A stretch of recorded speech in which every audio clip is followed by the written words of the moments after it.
Jadi ada 6 alasan. Nah kalau mau dicari-cari, gampang itu. Gampang itu. Bisa dicari. Ya kan? Nggak usah saya sebut kasusnya satu-satu. Alamiah aja. Sesuatu yang rasional aja. Jadi kita nggak usah nafikan, tidak usah kecilkan artinya. Kita pahami aja, jadikan pelajaran.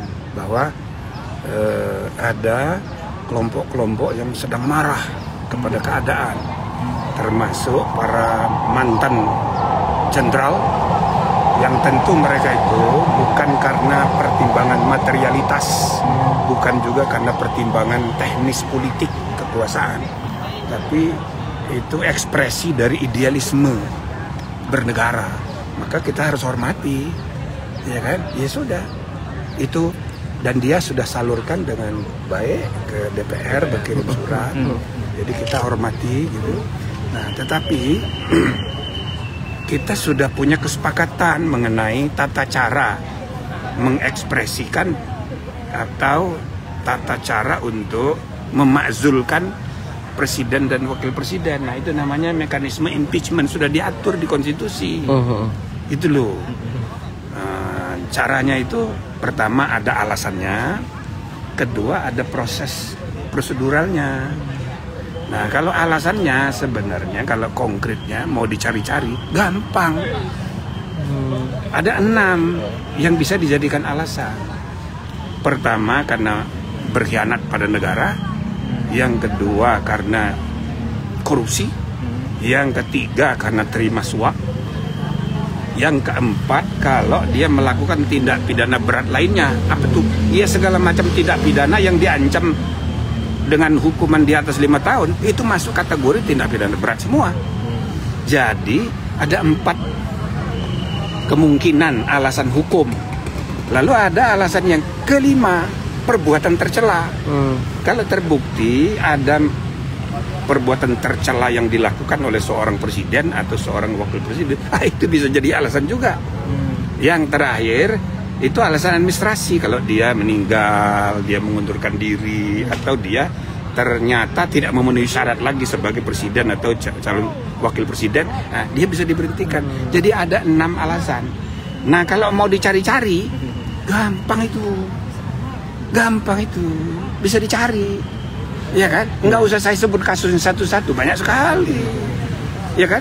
Ya, sederhananya begini. Kalau seorang presiden lewat naik mobil di Jalan Sudirman, buka pintu, meludah di jalanan, kena ibu-ibu yang lain lagi naik motor. Nah, pertanyaannya, itu tercela apa enggak itu? Masa pejabat publik kok meludah sembarangan, kena muka orang lagi? Ya kan, ibu-ibu pula, dia dandan mau kawinan, tahu-tahu diludahin presiden ya. Nah, padahal presiden nih, tercela apa enggak itu? Nah itu tercela itu.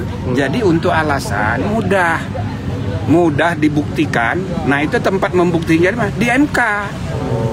Jadi di MK itu nanti membuktikan apa benar dia melakukan 6 hal tadi, masuk kategori 6 hal tadi. Kasusnya apa, buktinya mana, kalau terbukti bisa jadi, pasti setuju MK-nya.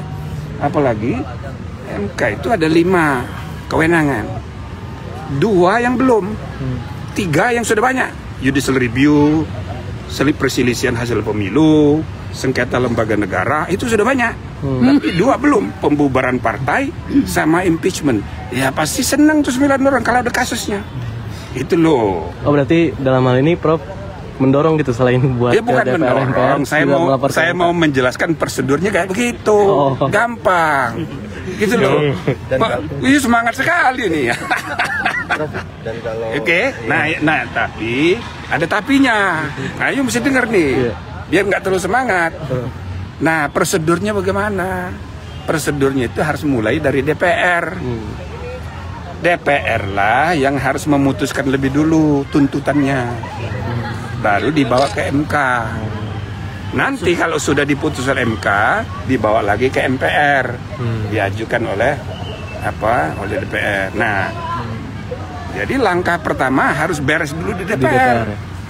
2/3 kali 2/3 harus setuju. dengan tuntutan dengan berbagai alasan dan pertimbangannya untuk dibuktikan tadi. Itu loh. Nah sekarang 2/3 di DPR itu siapa?